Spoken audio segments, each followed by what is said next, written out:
Hello friends, welcome to my YouTube channel. Today we will discuss the classification of non-finite verb. In the previous class, in the previous video, I have already told you that verb can be divided into two kinds, finite verb and infinite verb. And I have also discussed the classification of finite verb in the previous video. Okay, those who did not watch the previous video can go through that video. Just see, in the classification of finite verb, I have already told you that it can be divided into three kinds: auxiliary verb, okay, transitive verb and intransitive verb. And I have also told you that auxiliary verb can be categorized into two sub kinds: primary auxiliaries and modals auxiliaries. Okay, modals or modal auxiliaries verb. So you can see also uh, primary auxiliaries can be in the form of be, okay, do form of the verb and have form of the verb, okay, and these are the models: will, would, shall, should, can, could. These are the models. And in the category of be form of the verb, we can see is, am, are, was, were. Okay, in the category of do form of the verb, okay, do, does, did. And have form of the verb, in which we can include have, has and had. Okay, this is all about the classification of finite verb that we have already discussed. Today we will discuss the classification of finite verb. Classification of finite verb.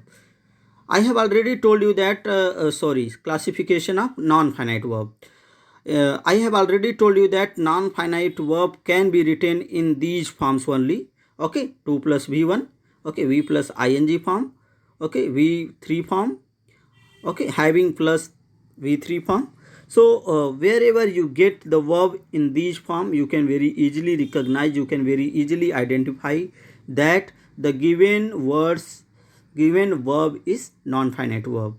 Okay, and besides all these four words, if you are getting any other forms of verb, then that would be the finite verb. ठीक है, इन चार के अलावा अगर आप कोई पांचवा प्रकार का, पांचवें रूप का वर्ब अगर आपको मिलता है तो वो आपका क्या होगा? फाइनाइट वर्ब होगा. ठीक है, तो ये चार क्या हैं? 2 plus v1, v plus ing, v3 and V having plus v3. ये सब क्या हैं?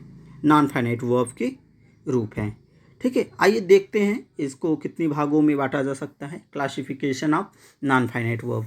ठीक है, non finite verbs can be categorised into, can be divided into three kinds. Okay, infinitive, ठीक है, infinitive, participle and gerund. Infinitive को हम किस रूप में लिख सकते हैं? 2 plus V1. I have already told you that कि ये भी क्या है? 2 प्लस वी1 ऑलरेडी एक नॉन फाइनाइट वर्ब का रूप है. ठीक है, वी. अब देखिए participle. Okay, participle, there are three types of participle: present participle, past participle and perfect participle. Present participle किस रूप में होता है? वी प्लस ing फॉर्म में होता है. ठीक है, पास्ट पार्टिसिपल क्या होता है? A third form of the verb होता है. A third form of the verb होता है. ठीक है, और third form of the verb को बनाने के लिए जनरली हम क्या करते हैं? ईडी लगा देते हैं या एन ऐड करते हैं मेन वर्ब में, या तो ईएन लगा देते हैं.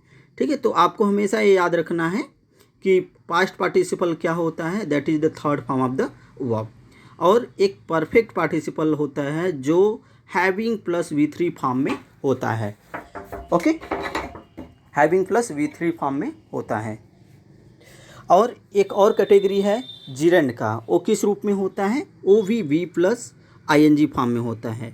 इसके बारे में हम ऑलरेडी बता चुके हैं.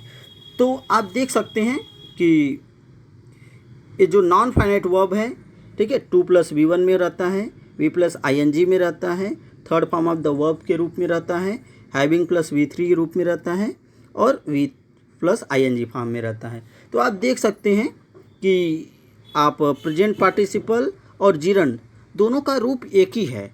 तो आप कैसे पहचानेंगे कि given word is present participle और जीरंड? तो आप ये समझिए कि if the verb is work as an adjective. ठीक है, जब कोई वर्ब, ठीक है, इस तरह का वी प्लस ing फॉर्म का वर्ब, ठीक है, एडजेक्टिव के रूप में काम करे.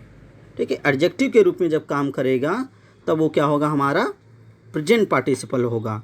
ठीक है, और जब V plus ing form of verb noun के रूप में काम करेगा तो वो जिरंड होगा। जैसे मैं आपको एग्जांपल दे देता हूँ। जैसे प्रेजेंट पार्टिसिपल में क्या होता है, ये एडजेक्टिव के रूप में काम करता है। जैसे मैंने बोला सिंगिंग सॉन्ग, तो सॉन्ग क्या है हमारा, ये नाउन है। सॉन्ग क्या है, नाउन है। और ये सिंगिंग वर्ड क्या कर रहा है, नाउन को क्वालिफाई कर रहा है, तो इसलिए ये एडजेक्टिव हो गया।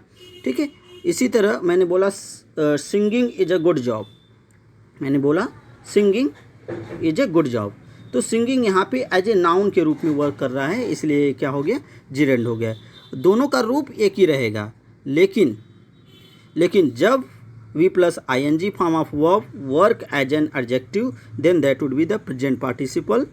Okay, when it is work as a noun, then that would be the gerund.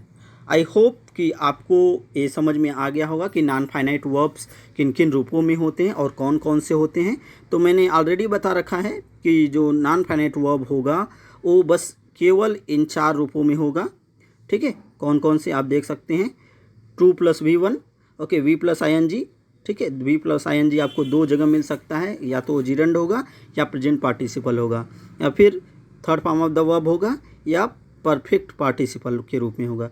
तो इस तरह से जो नॉन फाइनाइट वर्ब होगा उसका रूप कैसा होगा, 2 plus V1, V plus ING, okay, verb third form and having plus V3।